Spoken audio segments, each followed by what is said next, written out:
আজ আমরা উত্তর প্রদেশে এক ভক্ত যারা যারা যাচ্ছেন, বৃন্দাবন জায়গাটা হচ্ছে উত্তর প্রদেশ, আর এই উত্তর প্রদেশে একজন ভক্ত, যে ভক্তের নাম হচ্ছে সদন কসাই। আজকে আমরা লীলা সদন করব ভক্ত সদন কসাই। আচ্ছা মায়েরা, কসাই কাদের বলে আগে বলো তো দেখি? যারা নাকি টোটো চালায়, মাংস কাটে, বেশ, যারা মাংস কাটে তাদেরকে কসাই বলে। তো আজকের আমার আস্বাদন হবে ভক্ত সদন কসাই, মানে একজন কসাই। ভগবান কোথায় থাকেন, কাদের কাছে থাকেন, যদি লীলাটা শ্রবণ করেন না, এই কাহিনীগুলো শ্রবণ করলে বুঝতে পারবেন। পরীক্ষিত মহারাজের 7 দিনের আয়ু ছিল, 7 দিন মধ্যে বাবা শুধু 5 দিন শুনেছিল ভক্তদের কথা। কেন? এই ভক্তদের কথা শুনলে কি হয় জানো? এই যে ভক্তদের চরিত্রগুলো শুনলে বাবা হৃদয়ে একটা, যে ভক্ত কেমন হতে হয়, ভক্ত হতে গেলে আমাদের কেমন আচরণ হতে হবে, কি করতে হবে, এইগুলো অভিজ্ঞতা এসে যায়। আর এই অভিজ্ঞতা আসবার পর তারপরে ভগবানের কৃষ্ণ লীলা শুনলেই তবেই তোমার মধ্যে তুমি হৃদয়ঙ্গ করতে পারবে। কিন্তু ভক্তদের কথা যদি না জানো, তুমি জীবনে বাবা রাধা গোবিন্দের সেই কৃষ্ণ লীলা তুমি বুঝতেই পারবে না। তাহলে চলেন আজকে আমরা এই যে সদন কসাই, আজকে লীলার মধ্যে আমরা জানতে পারবো যে ভগবান কোথায় থাকেন, কাদেরকে ভগবান ভালোবাসেন, আর ভগবানকে পেতে গেলে তাদের আচরণটা কেমন করতে হয়। একটু মন দিয়ে শুনবেন কেমন? এই সদন এর বাড়ি ছিল বাবা উত্তর প্রদেশ, মানে বৃন্দাবন। আর এই সদনদের বাবা পূর্বপুরুষের এদের ব্যবসা হচ্ছে মাংসের দোকানের ব্যবসা, মাংস ব্যবসা। মানে এর দাদু, বাবা, ঠাকুর দাদা, মানে যারা যারা বংশে আছে এ সবাই এরা মাংসের দোকানে ওই মুরগি কেটে, মানে ছাগল কেটে বিক্রি করে, এদের মাংসের দোকান।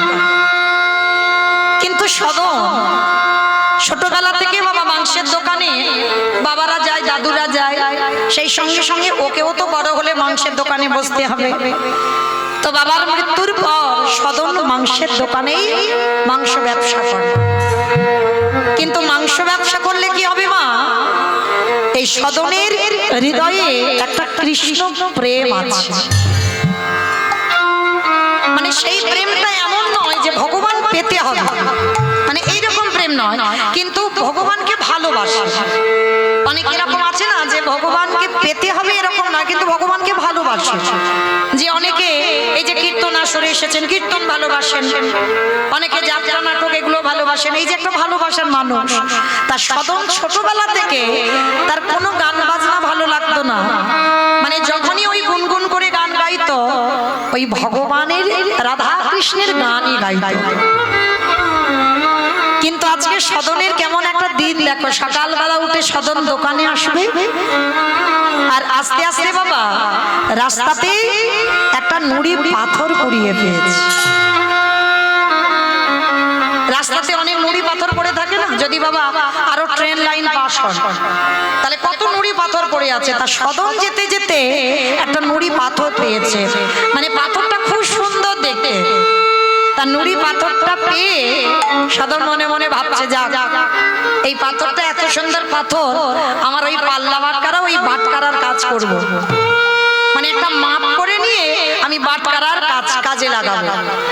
তো সদন পাথরটা নিয়ে দোকানে গেছে, মাংসের দোকানে। কিন্তু এই পাথরটার একটা আশ্চর্যজনক ব্যাপার হলো কি, এই পাথরটা যদি কেউ 1 কিলো মাংস চায় বাবা, পাথরটা 1 কিলো হয়ে যায়। কেউ যদি 5 কিলো চায়, পাথরটা 5 কিলো ওজন হয়ে যায়।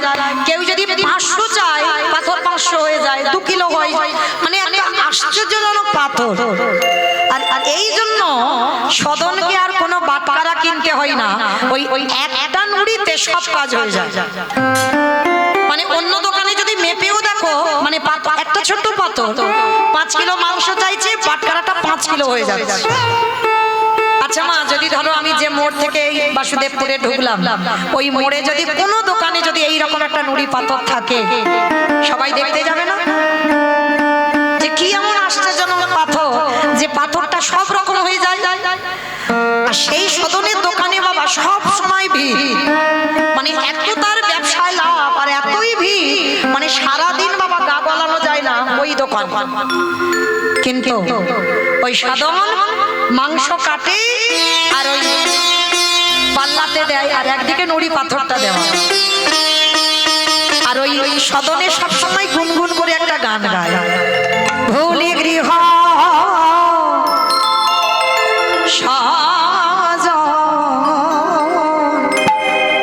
দেখবেন মা অনেকের অভ্যাস আছে, আমরা নয় কীর্তন গাই বলে, কিন্তু যারাও মানে কীর্তনের সঙ্গে গানের সঙ্গে যুক্ত নয় তাদেরও দেখবেন অভ্যাস আছে গুনগুন গুনগুন করে গান গাওয়া।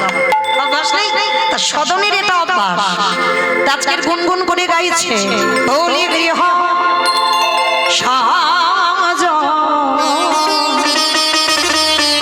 সবে সপেছি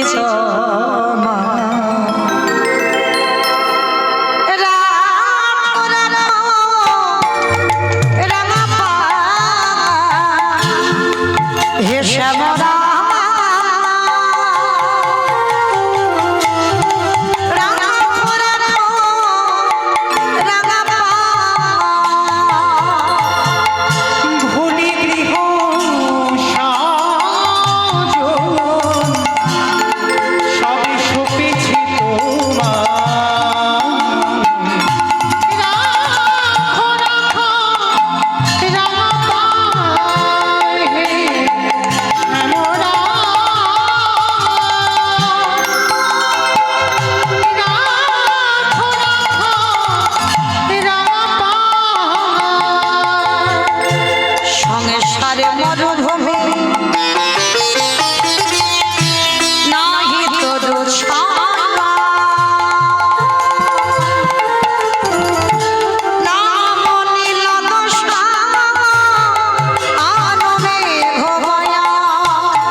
হঠাৎ রাস্তা দিয়ে একটা বৈষ্ণব ঠাকুর যাচ্ছে, আর যেতে যেতে বাবা পর তার লক্ষ্যটা পড়েছে ওই সদনে বাটপাড়ার দিকে। আর যেই না বাটপাড়ার দিকে লক্ষ্যটা পড়েছে, বৈষ্ণব ঠাকুর ছুটতে ছুটতে এসেছে সদন। ছি ছি ছি ছি ছি ছি ছি, হায় হায় হায় হায়, ও কি সর্বনাশটা হলো! এই তুই এই নুড়ি পাথরটা কোথা থেকে কুড়িয়ে পেয়েছিস? সদন বলছে, বাবাজি আমি জানবো কি করি, আমি তো রাস্তা দিয়ে আসছিলাম আর ওই নুড়ি পাথরটা আমার পায়ে ঠেকেছিল, আর ঠেকতে অত সুন্দর নুড়ি পাথর বলে আমি ওকে বাটকারার কাজে লাগিয়েছি। জানো এই নুড়ি পাথরটা কখন 1 কিলো হয়, কখন 2 কিলো হয়, কখন 5 কিলো হয়। বৈষ্ণব ঠাকুর বলে উঠলেন, ওরে এইটা কোনো সাধারণ নুড়ি পাথর নয়, এইটা হচ্ছে শালগ্রাম শিলা। সব নুড়ি পাথর শালগ্রাম শিলা হয় না বাবা। যেই না বৈষ্ণব ঠাকুর বলেছে এটা শালগ্রাম শিলা, সদন শোনা মাত্র চমকে উঠেছে। কি বলছো? এইটা শালগ্রাম শিলা? আমি তো জানি না।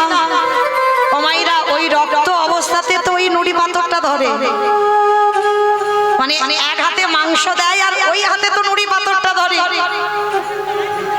ভয় পেয়ে সদন বলে উঠলেন, বৈষ্ণব ঠাকুর আমি বড় অপরাধ করে ফেলেছি, আমি বড় ভুল করে ফেলেছি। না, আমি এই নুড়ি পাথরটা, এই শালগ্রাম শিলাটা আমি তোমার হাতে তুলে দিচ্ছি, তুমি নিয়ে তোমার কাছে রেখে দাও। একে আমি আমার এই দোকানে রাখবো না, আমি তো না জেনে করেছি। বলো হরি বল। এই জায়গাটা মা ভালো করে শুনবেন। যদিও আপনি না জেনে এরকম করেন, কেউ যখন জানিয়ে দেয় যেটা শালগ্রাম শিলা, আপনি সঙ্গে সঙ্গে তাকে দিয়ে দেবেন? এখানে এমন কোন ভক্ত আছে দিয়ে দেবেন, জানার পরে দিয়ে দিতে পারবেন? পারবেন না তো। কিন্তু সদন কেমন ভক্ত দেখো, মানে মনের মধ্যে ওর কোনোদিনই ভাবনা ছিল না যে ভগবান পাবে বা আমি ভগবানকে পাবো, এরকম ধারণা ওর জীবনেও ছিল না। কারণ সেইভাবে তো ভজন সাধন করেনি বাবা। সকালবেলা হলো, হাত মুখটা ধুইয়ে মাংসের দোকানে এলো, ওই যে সকাল থেকে মুরগি কাটা শুরু হলো, এবার সেই সন্ধ্যেবেলা ঘরে যাবে, এত ভিড়। তাহলে সে ভক্ত কি করে পারে যে আমার কাছে ভগবান ধরা দেবে আর আমি ভগবানকে পাবো? জীবনে ভাবতে পারি? পারবে না তো। তার নুড়ি পাথরটা দিয়েছে শালগ্রাম শিলাটা, বাবাজি আপনার কাছে রেখে দেন, আমি বড় পাপ করে ফেলেছি কিন্তু না জেনে করেছি। বৈষ্ণব ঠাকুর তাড়াতাড়ি করে নিয়ে গিয়ে শুধু মাথায় চাপড় দিচ্ছে আর বলছে হায় হায় হো, কি সর্বনাশ হলো, কি সর্বনাশ হলো। তাড়াতাড়ি করে পঞ্চামৃত দিয়ে অভিষেকের ব্যবস্থা করলেন। কত রান্না করেছে, বাজার থেকে সিংহাসন কিনে এনেছে, শালগ্রাম শিলাকে প্রতিষ্ঠা করবে। সারাদিন অভিষেকে ব্যস্ত রইল ওই শালগ্রাম শিলা নিয়ে।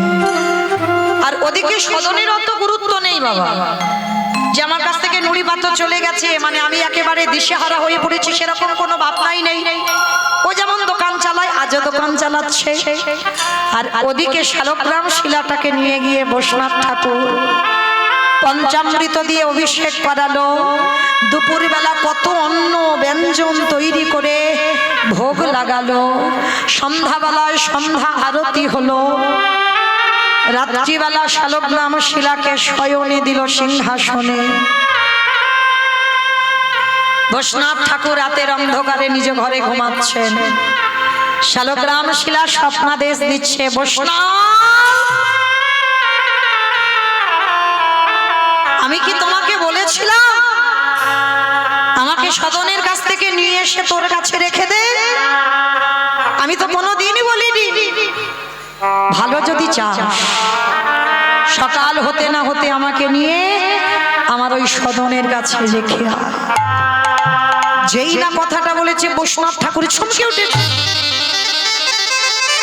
দয়াময় এটা কি বলছো? এটা কি বলছো? ও মাংস কাটে, তোমার গায়ে রক্ত গন্ধ, আর সেই রক্ত অবস্থায় তোমাকে ধরে, আর তুমি বলছো তুমি আমার এই রাত সুখ ছেড়ে তুমি ওই সদনের মাংসের দোকানে থাকবে? ওই মাংসের দোকানে তোমার কি এমন সুখ আছে যে তুমি মাংসের দোকানে থাকতে চাইছো? ভগবান দৈববাণী করে বলছে, বৈষ্ণব বুঝবি না, তুই বুঝবি না।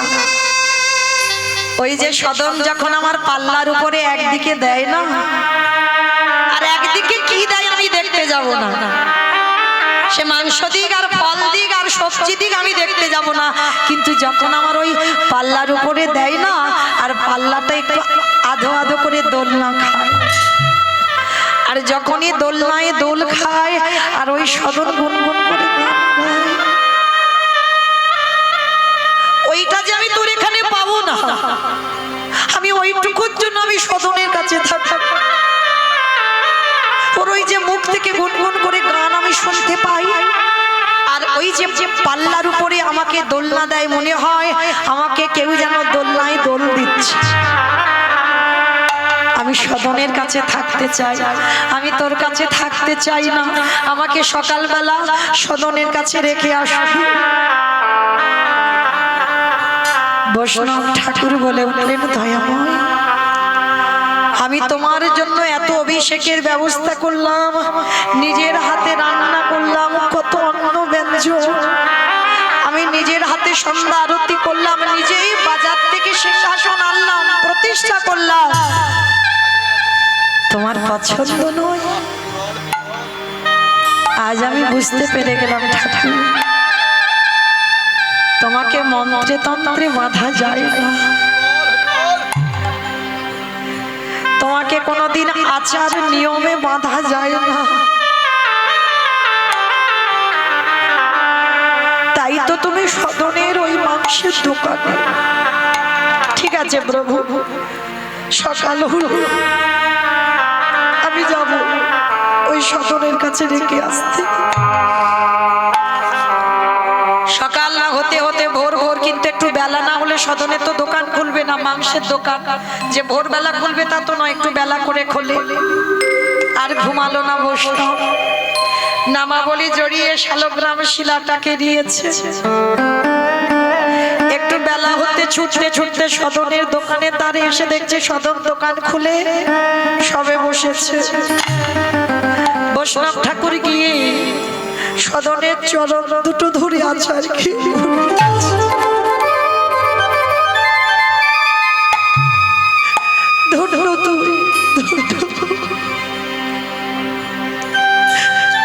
সারাদিন তুই কষাই হয়ে, সারাদিন তুই এই মাংসের দোকানে থেকে আমার ভগবানকে কিনে নিয়েছিস। সদর তো বুঝতে পারছে না। সদর বলছে, বাবাজি কি হয়েছে, আপনি এমন করে আমার চরণ দুটো ধরে কাঁদছেন কেন? ওরে এমনি এমনি খাচ্ছি না, ওই শালগ্রাম শিলা তুই আমার হাতে তুলে দিয়েছিলিস, আমি কত যত্ন করে ওকে সেবা করলাম, কিন্তু রাতের অন্ধকারে আমাকে স্বপ্ন দিয়েছে ও আমার কাছে থাকবে না, সদন ও তোর কাছে থাকতে চায়, তাই আমি আর এখানে রাখবো না, তোর সম্পদ তোর কাছে আমি দিয়ে গেলাম। ধন্য সদন তোর জন্ম, ধন্য তোর মশাই জন্ম, ধন্য। সদন শালগ্রাম শিলাটা ওই মাংস মাপা হাতে নিয়ে, যে সদন কোনোদিন কাঁদতো না, শালগ্রাম শিলাটা নিয়ে বলছে, প্রভু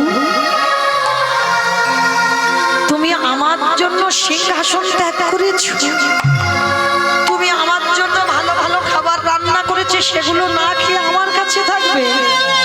আমি একজন কসাই, আমি সকাল থেকে কত মাংস কাটি নিজের হাতে, আর তুমি আমার দোকানে থাকতে চেয়েছো? দয়াময় যে ভগবান আমার জন্য রাজ সিংহাসন ত্যাগ করে চলে আসে, যে ভগবান রাজভোগ ত্যাগ করে আমার কসাইখানায় আসে, আমি কথা দিলাম প্রভু আজকে থেকে আমি আর এই মাংসের দোকানে থাকবো না, আজকে থেকে আমি এই কসাই জন, আমার মাংস কাটা জন, আজকে থেকে আমি ত্যাগ করে দিলাম।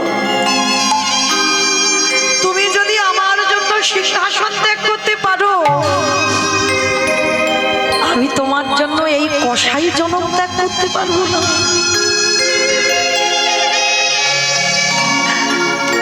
সদন কি করেছে, শালগ্রাম শিলাটা দিয়েছে। দয়াময় আমি আর তো সংসারে থাকবো না, আর আমি থাকবো না, কেউ আমার বেঁধে রাখতে পারবে না, তুমি আমার জন্য এত ত্যাগ করেছো, আর আমি তোমার জন্য সংসার ত্যাগ করতে পারবো না। চলে যাব এখান থেকে, আমি চলে যাব তোমার চরণে। আর তখনকার সময় বাবা, জগন্নাথ মন্দির 4 ধামের মধ্যে একটা ধাম হচ্ছে জগন্নাথ ধাম, শ্রীক্ষেত্র লীলাচল। সমস্ত ভক্তরা বাবা এই জগন্নাথ মন্দিরে জগন্নাথজিকে দর্শন করবে বলে যাচ্ছে। আর ওই সদন কি করেছে, শালগ্রাম শিলাটাকে নিয়েছে, মস্তক মুন্ডন করে একটা সাদা রঙের পোশাক পরেছে, পরিবারে কাউকে না বলে চিরজনমের মতোই কসাই জনম ত্যাগ করে আজকের ওই শালগ্রাম শিলাটাকে নিয়ে আসছে কোথায়? কৃষ্ণ জগন্নাথ, কৃষ্ণ জগন্নাথ, কৃষ্ণ জগন্নাথ, কৃষ্ণ জগন্নাথ, কৃষ্ণ জগন্নাথ, কৃষ্ণ জগন্নাথ,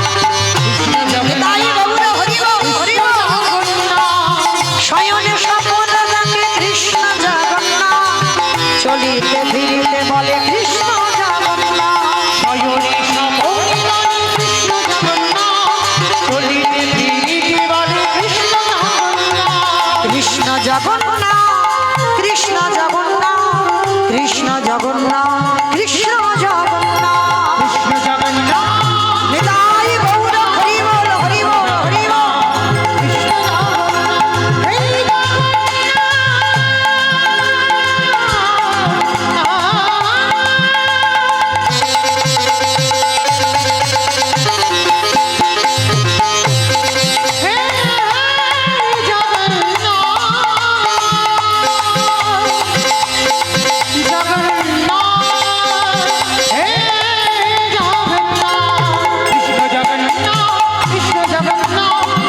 জগন্নাথ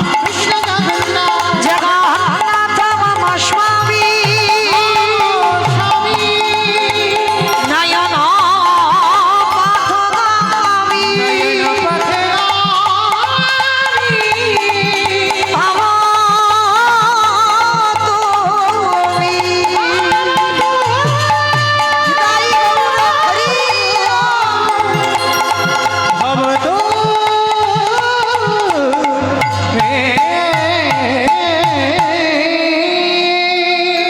ভক্তরা যাচ্ছে জগন্নাথজিকে দর্শন করতে।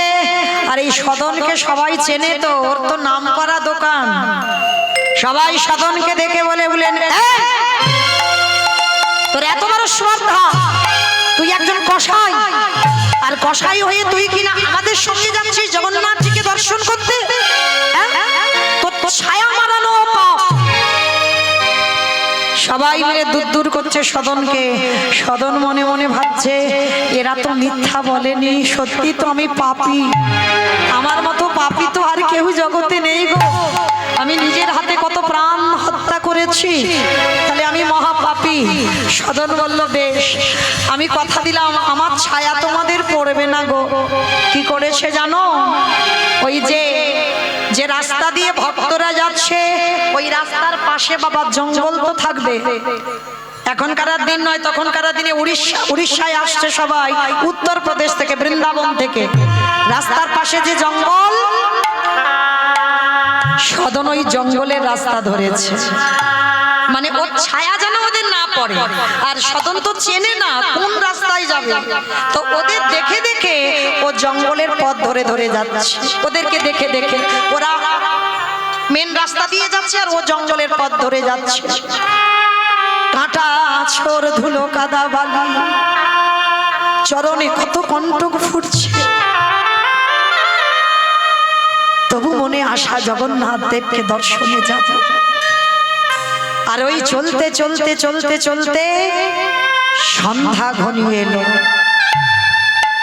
আর যখনই সন্ধ্যা ঘনিয়ে এলো, পথ হারিয়ে ফেলেছে সদন। আর পথ হারিয়ে ফেলে মা সন্ধ্যাবেলায় একটা পুকুর ঘাটে সদন বসে আছে। আর যখন পুকুর ঘাটে বসে আছে, মানে পুকুরের এ প্রান্তে আছে সদন, আর সন্ধ্যা ঠিক হব মানে দিনের শেষ আর সন্ধ্যা শুরু, ঠিক ওই সময় এক নববিবাহিতা কন্যা, মানে সদ্যজাত বিবাহ হয়েছে, দেখলে তো বোঝা যায়। তা সেই বিবাহিত মেয়ে পুকুর ওদিকে পুকুর ঘাটে ওই কলসিতে করে জল আনতে এসেছে। আর সদন খুব রূপবান, খুব সুন্দর দেখতে, আরো সাদা পোশাক পরে আছে, মস্তক মুন্ডন, দেখেই মনে হবে যেন কোনো সাধু সন্ন্যাসী মানুষ। আর ওই রূপে মগ্ন হয়েছিল বাবা সেই সদ্য বিবাহিতা মেয়েটা। সদনের জীবনটা কেমন দেখো, এবার কি দশা এবার হবে। ভগবানের কাছে যাওয়া অত মুখের কথা নয়। কত ঘাত প্রতিঘাত পেয়েছো যে ভগবান পাবে? ভক্ত হতে গেলে ভক্তদের জীবনে বাবা বারে বারে ঘাত প্রতিঘাত আসবে। সেই ঘাত প্রতিঘাত উত্তীর্ণ হও, তারপরে তুমি ভক্ত। এইবার সদনের জীবন দেখো কেমন, কাম লালসায় জর্জরিত হয়ে পড়ল ওই সদনকে দেখে। সেই নবসদ্যজাত বিবাহিতা কন্যা এসে সদনের কাছে হাত জোড়া করে বলছে, বাবাজি বাবাজি কোথায় যাচ্ছ? মা। প্রথম সম্বোধনে মা বলে সদন সম্বোধন করেছে। মা, আমি যাচ্ছি জগন্নাথ ধামে জগন্নাথজিকে দর্শন করতে। সে কি গো বাবাজি, সন্ধ্যা হয়ে গেছে, এখন যাবে কি করে? এ তো ঘন জঙ্গল, তুমি তো যেতে পারবে না। একটা একটা কাজ করো, রাত্রিটুকু আমার ওই যে সামনে বাড়ি আছে, আমার বাড়িতে রাতটুকু কাটিয়ে দাও। আর রাত কাটানোর পরে ভোর হতে হতে আবার বেরিয়ে যাবো জগন্নাথ দেবকে দর্শনে। সদন মনে মনে ভাবছে, তাই তো, সত্যি তো সন্ধ্যা হয়ে এসেছে, কোথাও তো থাকতে হবে। আর এইভাবে ঘন জঙ্গলে বাঘ, সিংহ, শিকাল, কুকুরে ছিঁড়ে ছিঁড়ে খাবে, কি করে থাকবো? যাই হোক, মা বলে যখন ডেকেছি, এই মায়ের বাড়িতে রাতটুকু আমি কাটাই। যত্ন করে নিয়ে গেল সদনকে। সন্ধ্যাবেলায় নিজে রন্ধন করে ওই নারী সেবা দিল। সেবা দিয়ে রাতে বিছানা করে দিল, সদনকে শয়নে দেবে বলে। স্বভাব চরিত্র খুবই ভালো, কেউ বুঝতে পারবে না যে ওই নারীটার মনে আজকে কেমন ভাব ছিল। গভীর রাত, সদন শয়নে আছে, এরা স্বামী স্ত্রী ঘরে আছে। রাতের অন্ধকারে ওই নবসদ্যজাত বিবাহিতা কন্যা সদনের ঘরের দরজায় এসে ধাক্কা দিল। সদন দরজাটা খুলেছে, খুলে দেখে না মা দরজায় দাঁড়িয়ে আছে। মা, আপনি এত রাত্রে? ওই নবসদ্যজাত বিবাহিতা কন্যাটা বলে উঠলেন, শোনো বাবাজি, আমি তো তোমাকে এমনি এমনি আমার ঘরে থাকতে দিইনি। আমি প্রথম দর্শনে আমি যে তোমাকে ভালোবেসেছি, তাই আজকের রাত্রিটা আমাকে গ্রহণ করতে হবে। আমাকে গ্রহণ করে আমার কাছেই তোমায় থাকতে হবে। চমকে উঠল সদন, অসম্ভব, আমি যে আপনাকে মা বলে সম্বোধন করেছি, এটা কি করে সম্ভব হয়? আর তাছাড়া আমার হৃদয়ে আছে শালগ্রাম শিলা, আমি যাচ্ছি জগন্নাথ দেবকে দর্শন করতে। মা, আপনার কোথায় ভুল হচ্ছে, আপনি ক্ষমা করে দেন। এটা অধর্ম, এটা পাপ, কারণ আপনি সংসারী, আপনার স্বামী আছে। ওই মেয়েটা বলে বলেন, ও তাহলে আমার স্বামী আছে বলে তোমার সমস্যা, আর আমার স্বামী যদি না থাকে তাহলে তো তোমার সমস্যা নয় আমাকে গ্রহণ করতে। এত কাম লালসায় জর্জরিত হয়ে গেল। প্রতিটা মানুষের বাবা এই 6টা রিপুই হচ্ছে সব থেকে বড় শত্রু। যদি এই ভক্তি জীবনে বাবা 6টা রিপুকে দমন করতে কেউ না পারে, তাহলে বাবা তার বিনাশ অনিবার্য হবে। এই যে 6টা রিপুকে মারতে বলেনি বাবা, দমন করতে বলেছে। কাম, ক্রোধ, লোভ, মোহ, মদ, মাশ্চর্য, এই যে 6টা রিপু আছে, কেউ যেন ঊর্ধ্বমুখী না হয়, সব কটাকে নিম্নমুখী করো। আর যাদের যাদের এই 6টা রিপু সব ঊর্ধ্বমুখী হয়, তারা বাবা সংসারের জীবনে তাদের খুব তাড়াতাড়ি বিনাশ অনিবার্য। ওই জন্য 6 জনকে সব দমিয়ে রাখতে হবে বাবা, কেউ যেন মাথা তুলে দাঁড়াতে না পারে। কিন্তু ওই নারী কাম লালসায় জর্জরিত হয়ে যখনই সদনকে গ্রহণ করতে চাইল, তখনই ওই সদন কি করেছিল জানো? বলে উঠল, মা, আমি এই রাত্রিবেলা বেরিয়ে যেতে চাই, আমাকে ক্ষমা করে দেন। ভাবলে কি করে যে এই রাতের অন্ধকারে আমি তোমাকে বেরোতে দেব? ছুটে গেল নিজের কক্ষে, নিজে ধারালো চকচকে অস্ত্রটা দিয়ে নিজের ঘুমন্ত স্বামীর মস্তকটাকে ছেদন করে দিয়েছে। মানে ওই নারীর মধ্যে এতটাই কাম লালসায় জর্জরিত হয়ে গেল, নিজের হাতে স্বামীকে হত্যা করলো। আর স্বামীকে হত্যা করে সেই রক্তমাখা অস্ত্র নিয়ে সদনের কাছে এসে বলে উঠল, দেখো, তুমি বলেছিলে না আমার স্বামী আছে, আমার সংসার আছে, তাই তোমার সমস্যা। দেখো, আজকের আমি নিজের হাতে আমি আমার স্বামীকে হত্যা করেছি। ও মায়েরা, সমাজ তখনও এই রকম ছিল, এখন তার থেকে আরো উন্নত। এই নারীরা রাগলে রাখতে পারে, নারী মারলে মারতে পারে। আমার কথা নয়, শ্রী শ্রী রামকৃষ্ণ দেব নরেনকে বলে রেখেছে, নরেন, সবাইকে বিশ্বাস করবি, জীবনে নারী জাতিকে করবি। মানে নারায়ণ পর্যন্ত নারীর মন বোঝে না, ভাবতে পারছেন? তাহলে নারী কি বস্তু? এরা রাখলে রাখতে পারে, মারলে মারতে পারে। এরা যদি মনে করে কোন পুরুষকে বাবা সবার মাঝখানে মাথা নিচু করাবে, ওরা হাসতে হাসতে পারে, কেউ রোধ করতে পারবে না বাবা। আর এই সমাজ এমনই একটা সমাজ, গোটা সমাজটা বাবা মিথ্যার দিকে ধাইবে, কেউ সত্যটা প্রকাশ করবে না। আর যদি তুমি সত্যটা বলতে যাও তাহলে তোমার প্রাণ দিতে হবে। এটাই সমাজ, শুধু এখন নয়, তখনকার দিনেও ছিল। দেখো সাধনের সঙ্গে কি হয়। এইবার যেই না বাবা নিজের স্বামীকে হত্যা করেছে, সদন তো চমকে ভয়ে থরথর করে কাঁদছে। শালগ্রাম শিলাটা বুকে নিয়ে বলছে, হে জগন্নাথ, হে নারায়ণ, তুমি আমার কোন বিপদে ফেলে দিলে। এই নারী যদি নিজের স্বামীকে একটা রাতের জন্য যদি বধ করতে পারে, তাহলে এই নারী তো আমাকে যে কোনো মুহূর্তে আমার প্রাণ নিয়ে নেবে। প্রভু তুমি বলে দাও আমি কোন পথ ধরবো, আমি কোথায় যাব? কিছুতেই তো নারীটাকে গ্রহণ করবে না। শেষে নারীটা সিদ্ধান্ত নিল, বেশ তুমি যখন আমাকে গ্রহণ করবে না, চিৎকার করে বাবা গ্রামের লোকজন এক জায়গায় করলো। আর গ্রামের লোকজনকে ডেকে সবাইকে যখন এক জায়গা করলো, সদনের গলা ধাক্কা দিয়ে ঘর থেকে বের করানো হলো। গ্রামের যারা বিচারক, যারা বিচার করে, যারা গণ্যমান্য ব্যক্তি, তাদেরকে ডাকা হলো। বলেন মায়েরা, একটা সত্য বিবাহিতা কন্যা, তার বাড়িতে একটা পরপুরুষকে গলা ধাক্কা দিয়ে বার করা হচ্ছে। কেউ কি বিশ্বাস করবে সমাজে যে ওই নারীটার দোষ? কেউ বিশ্বাস করবে না বাবা। কেন? সদনের কাছে কোনো প্রমাণ তো নেই। বিশ্বাস করবে কি করে? এইবার ওই নারী বলে উঠলো সভার মাঝখানে দাঁড়িয়ে, জানো এই বাবাজি রাতের অন্ধকারে আমার ঘরে রাত কাটাতে চাইলো। আমি ভাবলাম বাবাজি বলে আশ্রয় দিলাম, কিন্তু জানো ও নিজের হাতে আমার স্বামীকে হত্যা করে আমাকে পাবার লালসা জাগিয়েছে। সদন দাঁড়িয়ে দাঁড়িয়ে হাসছে আর বলছে, জগন্নাথ, এটা তোমার কেমন লীলা গো,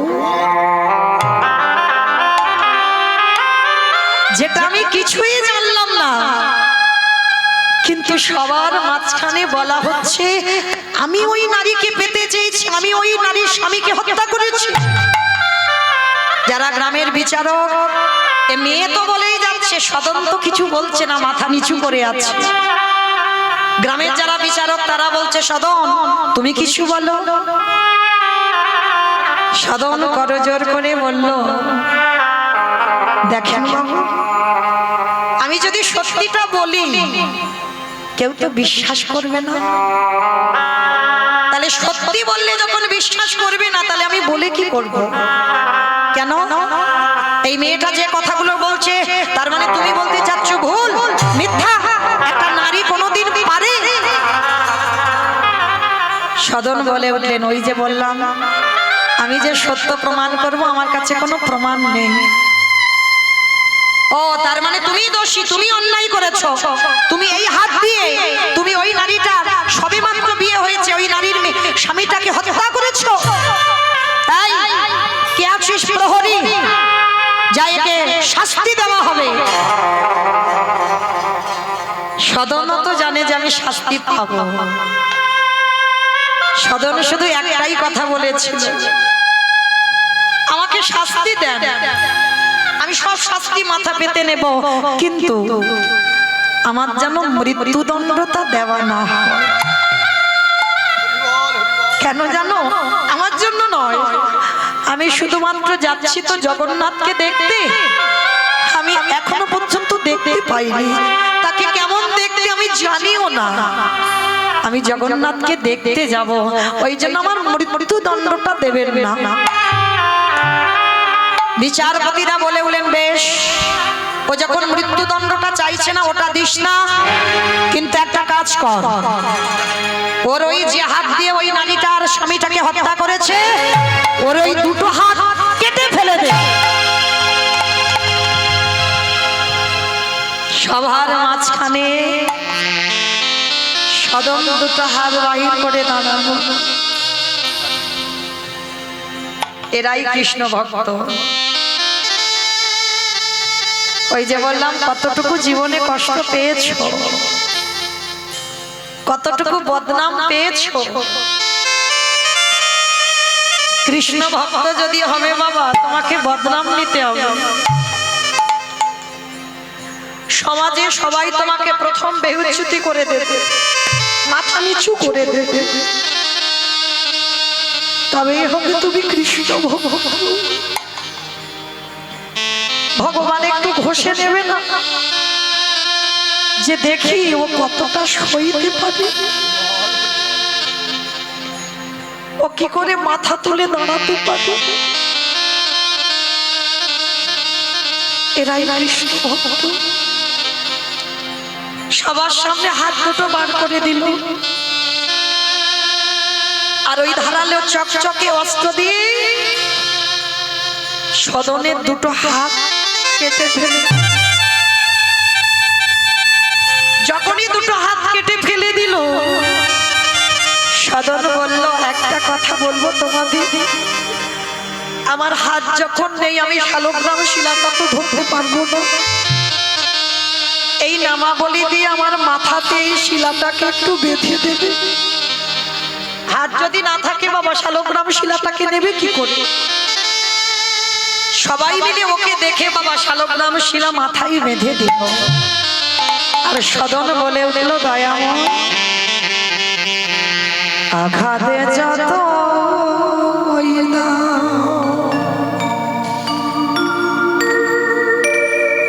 শক্তি দিও সখী,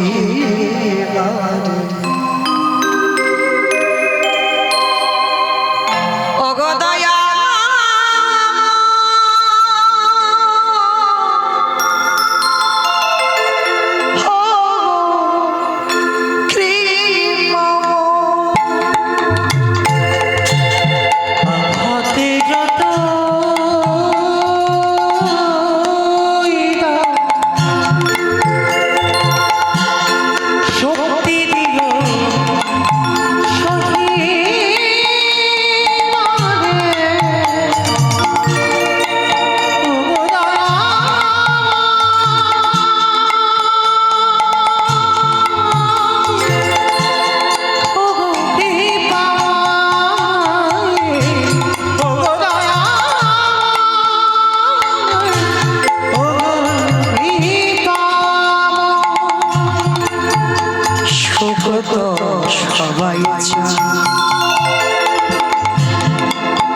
দুঃখটাকে জানি তবু ভালোবেসে আরো কাছে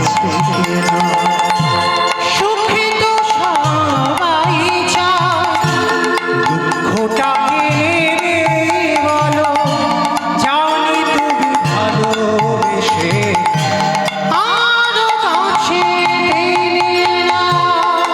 তোমারই ক্ষমার মাঝে পাই যেন তুমি ছাড়া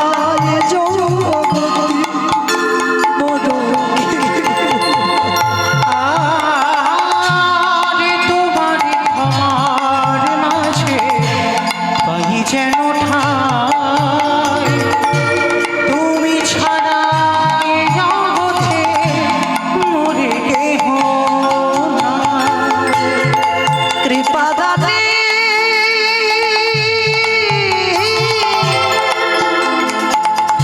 কৃপা দানে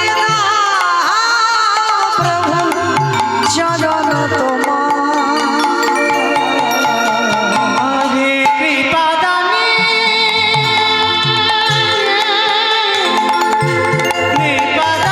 নাও প্রভু চরণ তোমার।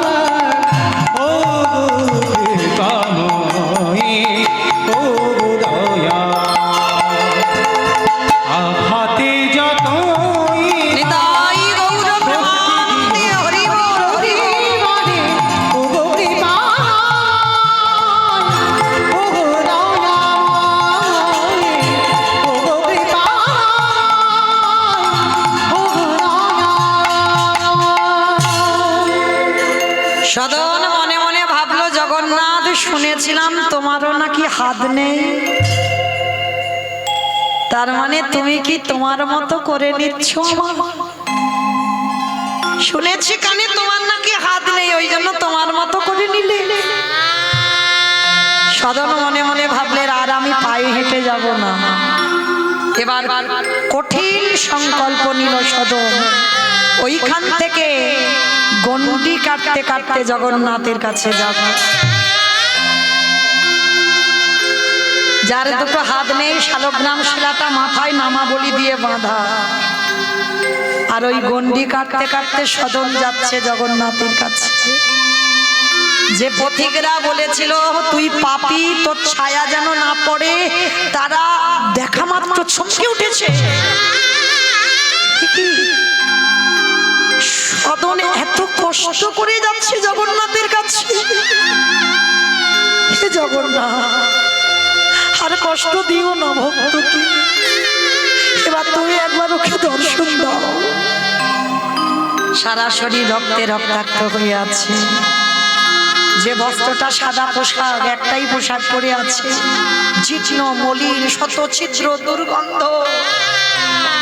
সেই উত্তরপ্রদেশ থেকে গন্ডি কাটতে কাটতে আসছে, কতদিন সময় শুধু একটাই কথা বলে যাচ্ছে, হে জগন্নাথ, আমার প্রাণটা চলে যাওয়ার আগে যেন আমি তোমাকে দেখে যেতে পারি।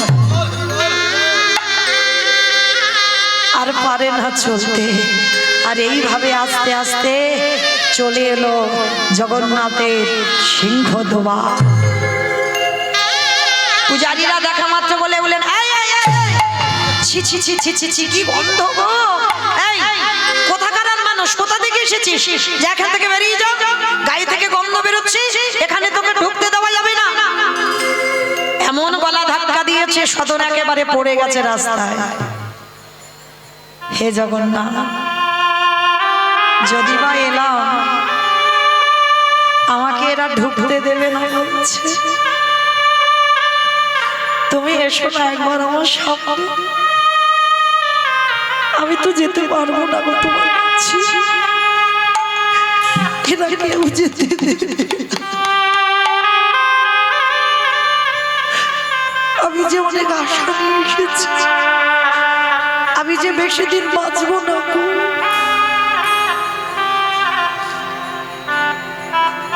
জগন্নাথকে সেবা দিতে গেছে পূজারীরা। জগন্নাথের আজকে খুব আনন্দ, কারণ জগন্নাথের মন্দিরে যে বিগ্রহ সচল তো, আর যেই না বাবা বিগ্রহকে দেখেছে খুব আনন্দ, আর যেই না আনন্দে উৎফুল্ল হয়ে আছে, পূজারীরা জিজ্ঞেস করেছে, আচ্ছা প্রভু, তুমি এত হাসি খুশি কেন গো, কি হয়েছে আজকে তোমার? জগন্নাথ হেসে বলছে, জানো, আমার প্রাণ, আমার জীবন আসছে,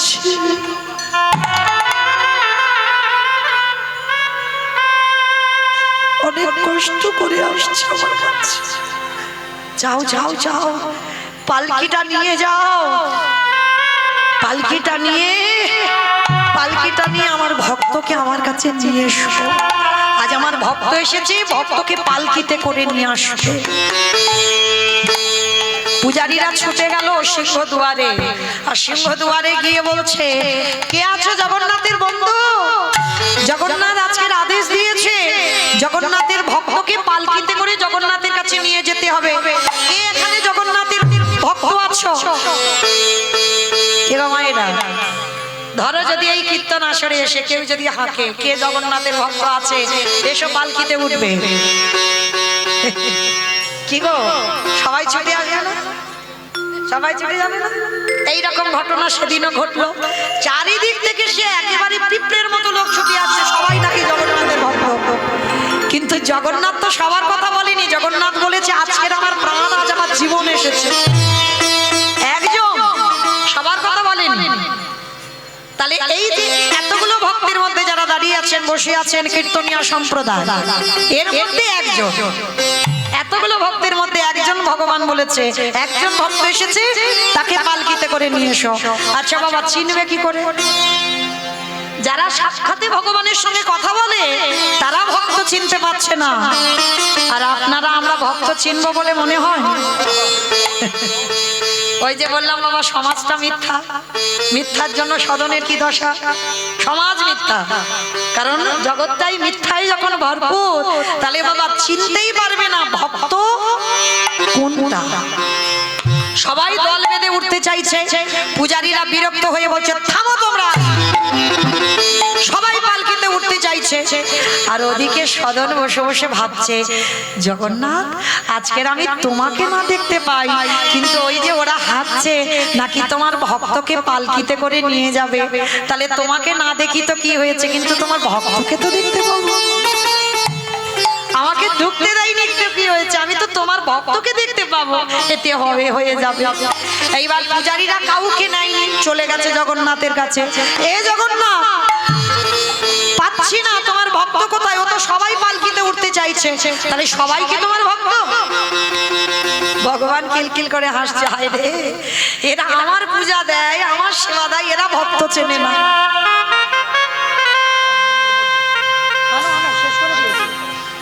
এইবার যেই না বাবা সদন কি করেছে, রাস্তার ওই দিকে বসে আছে। আমার জগন্নাথ বললেন, ভক্তগণ, ওই মন্দিরের সিংহদুয়ারে গিয়ে দেখো, যে আমার ভক্ত হয়েছে। শুধু একটাই নমুনা দিল, কি নমুনা? সে আমার মতো হবে। শুধু একটাই নমুনা দিল, একটাই প্রমাণ, সে আমার মতো হবে। জগন্নাথ তোমার মতো? বলে হ্যাঁ, আমার মতো দেখতে। ওই রকম ভক্তকে পালকিতে করে নিয়ে এসো। এইবারে পূজারীরা গেল সিংহদুয়ার। সিংহদুয়ারে গিয়ে চারিদিকে দেখছে জগন্নাথের মতো কে। সদনের কাছেই গিয়ে দাঁড়িয়ে আছে, হরি বল। কারণ একটু আগে তো ওকে বের করে দিয়েছে মন্দির থেকে, ঢুকতে দেয়নি তো। চারিদিকে শুধু খুঁজে খুঁজে দেখছে জগন্নাথের মতো দেখতে কে, জগন্নাথের মতো দেখতে কে। আর এই ভাবতে ভাবতে, আর ওই গন্ডি দিয়ে আস্তে আস্তে তো সদন অত রূপবান, জগন্নাথের মতো চেহারাটা মুখ হয়ে, ধুলো কাদা বালি তো গন্ডি দিচ্ছিল, রক্ত কাদা ধুলো বালিতে চোখে কালি পড়ে গেছে, চোখে একেবারে বসে গেছে, সে যেন জগন্নাথের মতো রূপ হয়ে গেছে। হাত কাটা বসে আছে, নয়ন জলে হা জগন্নাথ, হা জগন্নাথে বলে কাঁদে। আর ভগবান চারিদিকে দেখতে দেখতে যেই না নিজের দিকে তাকিয়ে চমকে, এই ভাই, এই দেখ দেখ দেখ, এর চোখ দুটো জগন্নাথের মতো, এর আবার হাত নেই। তার মানে একে তো আমরা সকালবেলা বের করে দিয়েছিলাম, তার মানে কি আমাদের প্রভু এর কথা বলেছে? আচ্ছা রেখে বলল সদনের চরণে। সদনকে সবাই কোলে করে তুলে নিল আস্তে, কিন্তু মনে রাখবেন বাবা, যশ খ্যাতি মান শুকুরের বিষ্ঠার সমান। এইটা মনে রাখতে হবে বাবা। যারা ভক্ত তারা জীবনে প্রতিষ্ঠা চায় না, সম্মান চায় না। ভক্ত হবে বাবা, একাকী নিরঞ্জন হয়ে যেতে হবে, সমাজ থেকে গুটিয়ে নিতে হবে, তাকে একাকী হয়ে যেতে হবে, তবেই হবে তুমি ভক্ত। আর একে পালকিতে করে নিচ্ছে সদর, বলছে কি একই বাবা, তোমরা সবাই আমায় পালকি তুলছো কেন? ওরে তোর জন্য আজকে জগন্নাথ এত আনন্দ পাচ্ছে, চল তোকে নিয়ে যেতে হবে। এইবার সদনকে পালকিতে করে তুলে দে, আমার জগন্নাথের সম্মুখে গিয়ে সদনে গিয়ে দাঁড় করালো। ওরে সদন,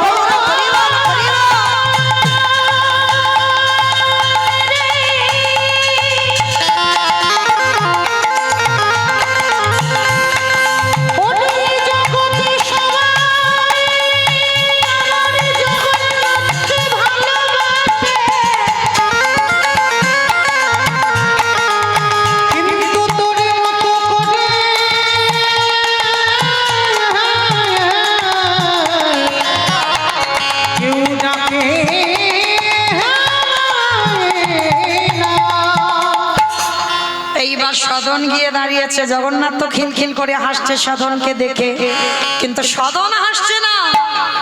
একটাই প্রশ্ন করলো জগন্নাথকে দেখে, হে জগন্নাথ, হৃদয়ে ভরা কৃষ্ণ প্রেম ছিল জীবনে, আমি তোমায় পেতে চাইনি, তুমি এসেছো আমার কাছে, আমি চাইনি তোমার কাছে। তাহলে তুমি যখন আমার কাছে এসেছো, তাহলে কোন অপরাধের জন্য আমার দুটো হাত কাটা হলো? আমি তো যাইনি তোমার কাছে, তুমি এসেছো, তাহলে আমার দুটো হাত কাটা হলো কেন? ভক্তই পারে ভগবানের কাছে কৈফিয়ত চাইতে, যেই না বললো দুটো হাত কাটা হলো কেন, দৈববাণী করে জগন্নাথ বলছে, শোনো সদন, কর্মফলে শাস্তি তোমায় পেতে হবে। আমার কেউ আপন নয়, আমার কেউ পরও নয়, তুমি আমার ভক্ত হয়েছে তো কি হয়েছে, কিন্তু কর্মের ফল যাবে কোথায়? কর্মের শাস্তি পেতে হবে না? হে জগন্নাথ, আমি কি কর্ম করেছিলাম যার জন্য আমার দুটো হাত কাটা পড়লো? শোনো সদন, তুমি এর আগের জন্মে ছিলে একজন শুদ্ধ বৈষ্ণব। ভালো করে শুনবেন বাবা, বুঝতে পারবেন কর্মফল কিরকম হয়।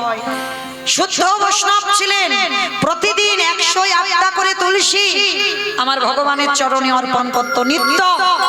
আর শুদ্ধ বৈষ্ণব নাম জপ যখন করতো বাবা, মুখে একটা কথা বলতো না, যদিও কথা বলতো আবার আচমন করে নামের মালায় হাত দিত, মানে খুব আচার মানতো। হ্যাঁ, তো আচার মেনে একটা পুষ্করিণীর তীরে মানে পুকুরের ঘাটে বটবৃক্ষের তলায় নাম জপ করছে, আর হঠাৎ একটা কসাই ওই গরু বলি দেবে, গরুটা কাটতে যাবে আর গরুটা ছেড়ে গেছে। গরুটা ছুটছে আর ছুটতে ছুটতে বাবা দুদিকে রাস্তা, একটা ডান দিক একটা বাম দিক, আর ওই পিছন থেকে কসাইটা গরুটাকে খুঁজতে খুঁজতে দুদিকের মধ্যে কোন দিকে গেছে বুঝতে পারছে না। আর বৈষ্ণবকে প্রশ্ন করলো, হে বৈষ্ণব, বলতে পারো আমার গরুটা কোন দিকে গেল? নামের মালায় জপ করছিল, কথা বলেনি, শুধু ওই নামের মালাটা নিয়ে আঙুলটা দিয়ে দেখিয়ে দিল ওই দিকে গেল। কর্মফল আমার কথা নয়, ভক্তরা প্রমাণ দিয়ে দিল। দেখো ওই যে হাতটা বাহির করলো, সদন মনে করে দেখো, সেই যে তুমি সেই বৈষ্ণব, তুমি গেছো কসাইখানায়। কেন? কসাইকে সাহায্য করেছিলে। তুমি যদি না বলতে তাহলে তো গরুটা হয়তো বেঁচে যেত, গরুটাকে ধরতো না। তাহলে তুমি কসাই ঘরে জন্ম নিলে, যার জন্য হৃদয়ে ছিল কৃষ্ণ ভক্তি, কিন্তু হাত দিয়ে দেখিয়ে দিলে বলে তোমার দুটো হাত কাটা পড়লো। আর ওই যে স্বামীটা, ওটা ছিল সেই যে কসাই, মানে যে গরুটাকে কাটবে বলে তেড়ে আসছিল। আর ওই গরুটা হলো সদ্য বিবাহিতা কন্যা। কিরকম ডবল হয়ে ফিরে এলো দেখো। তাহলে মায়েরা, যারা যারা আমরা শুনলাম কর্মফল কিভাবে ঘটে, যেমন মহাভারতে গান্ধারী মাকড়সার ডিমকে টিপে মারলো বলে 108 জনম পরে আজকে কুরুক্ষেত্রের মাঠে 100 পুত্র নিধন হলো।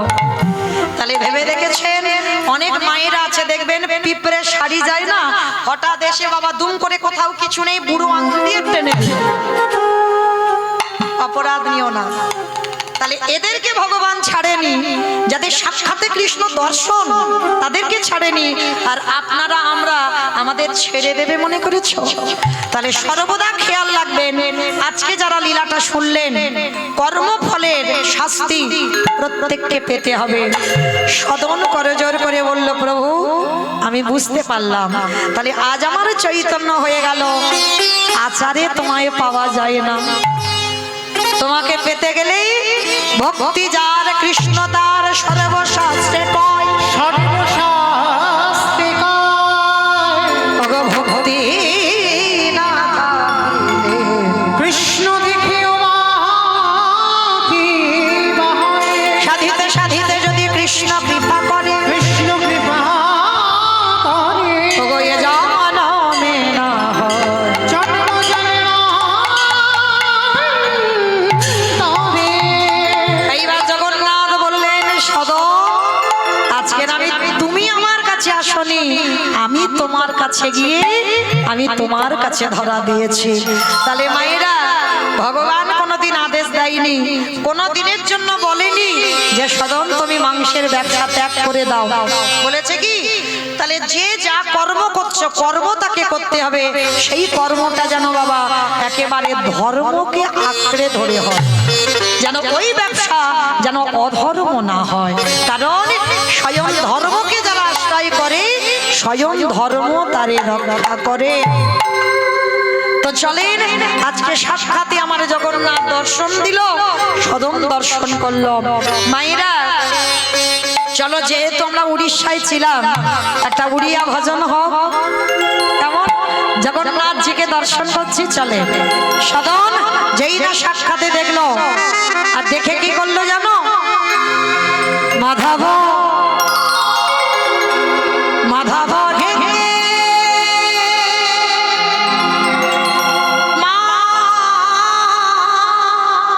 মাধব মাধব মাধব হে মাধব উলুধ্বনি মাধব হে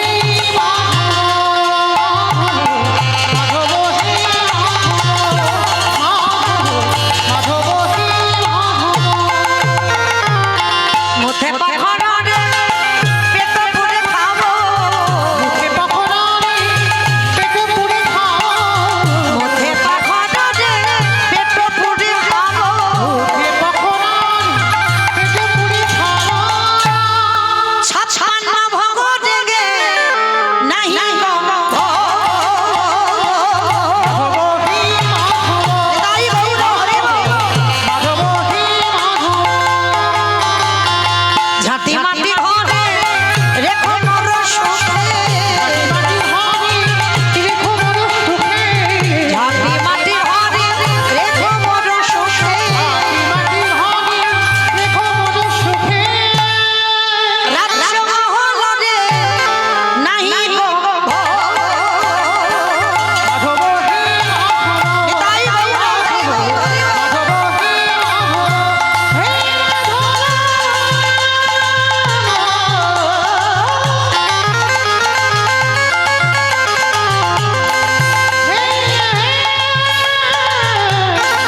মাধব হে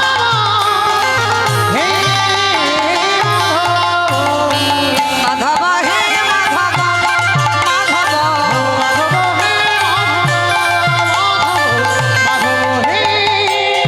মাধব সাক্ষাতে সদন সমস্ত ঘটনা মনে পড়ল।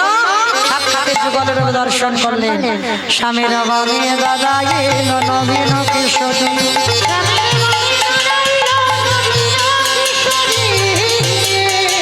স্বামীর বামে দাদা এলো নবীন কিশোরী।